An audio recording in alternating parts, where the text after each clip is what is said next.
ప్రియులారా, మన ప్రభు అయిన యేసు క్రీస్తు నామంలో మీకు శుభోదయం. ఆయనను గూర్చి అనుదిన ఆత్మీయ ఆహారం మే 17 ప్రభుదినం. నేటి మన ధ్యాన లేఖనం హెబ్రీయులకు రాసిన పత్రిక 5వ అధ్యాయం 9వ వచనం.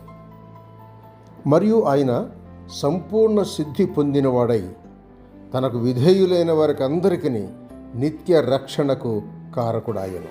వ్యాఖ్యానాంశం: సంపూర్ణ సిద్ధి నొందిన క్రీస్తు, మొదటి భాగం. వ్యాఖ్యానాంశం: సంపూర్ణ సిద్ధి నొందిన క్రీస్తు, మొదటి భాగం. వ్యాఖ్యానం: సంపూర్ణుడు అంటే అన్నీ ఉన్నవాడు అంటే ఒక్క మాటతో సరిపోతుంది. అందువల్ల మొదటి అధ్యాయంలోనే ఆయన వలన యుగాలు లోకాలు నిర్మింపబడినాయంటాడు రచయిత. మన ప్రభువు సంపూర్ణుడు అనడంలో సందేహమే లేదు. కానీ అందువల్ల మనకేం లాభం, ఎలా గిట్టుబాటు?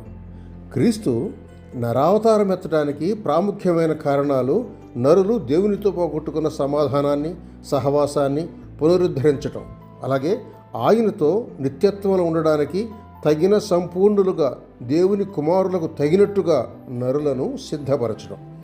దైవ మానవ సమాధాన పరిచర్యను నెరవేర్చడానికి దేవుడు యేసుక్రీస్తుకు పూర్వం అనేక పద్ధతులని ఉపయోగించాడు. పూర్వకాలమందు నానా సమయంలో నానా విధాలుగాను ప్రవక్తల ద్వారా మన పితరులతో మాట్లాడిన దేవుడు అని హెబ్రీయులకు రాసిన పత్రిక 1వ అధ్యాయం 1వ వచనంలో వివరించిన ప్రకారం యేసుక్రీస్తుకు పూర్వం అనేక పద్ధతులను దేవుడు ఉపయోగించాడు. అయితే దినముల అంతమందు దేవుడు మానవాళితో తన కుమారుని ద్వారా మాట్లాడాడు. ఈ కుమారుడు ముందు పరిచర్య చేసిన వారందరికన్నా శ్రేష్ఠుడు. ఎందుకంటే 1, ఆయన సమస్తానికి వారసుడు. 2, ఆయన ద్వారా ప్రపంచాలు నిర్మించబడ్డాయి. 3, ఆయన దేవుని మహిమ యొక్క తేజస్సు.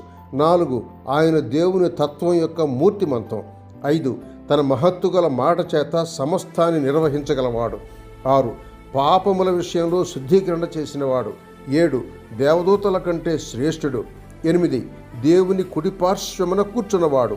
9, దేవుడు ఆయనను నీవు నా కుమారుడవు, నేను నేడు నిన్ను కనియున్నాను అని అన్నాడు. 10, భూలోకానికి ఆది సంభూతుడు, దేవదూతల సహితం నమస్కరించవలసిన వాడు. 11, ఏకరీతిగా ఉన్నవాడు, ఆయన సంవత్సరములు తరగవు, ఆయన సింహాసనం నిరంతరం నిలిచేది. 12, దేవుడు ఆయనను అందరికంటే హెచ్చించి ఆనంద తైలంతో అభిషేకించాడు. 13, ఆయన రాజదండము న్యాయార్థమైనది. 14, నీతిని ప్రేమించి దుర్నీతిని ద్వేషించాడు. 15, ఆయన శత్రులను ఆయనకు పాదపీఠంగా చేస్తానని దేవుడు వాగ్దానం చేశాడు. ఇవి ఆయన విశిష్టతలలో కొన్ని. ఆ శ్రేష్ఠుడు భూమి మీదకొచ్చి అనేక విశేషాలు చేశాడని 4 సువార్తికులు వ్రాసించారు. ఆయనకు అన్నిటి మీద అధికారం ఉంది. భూమి మీద, గాలి మీద, అగ్ని మీద, రోగాల మీద, మరణం మీద. ఆయన నడిచిన దారి సర్వోత్కృష్టమైంది. ఆయనలో పాపం లేదు. 2వ భాగం రేపటి సంచికలో.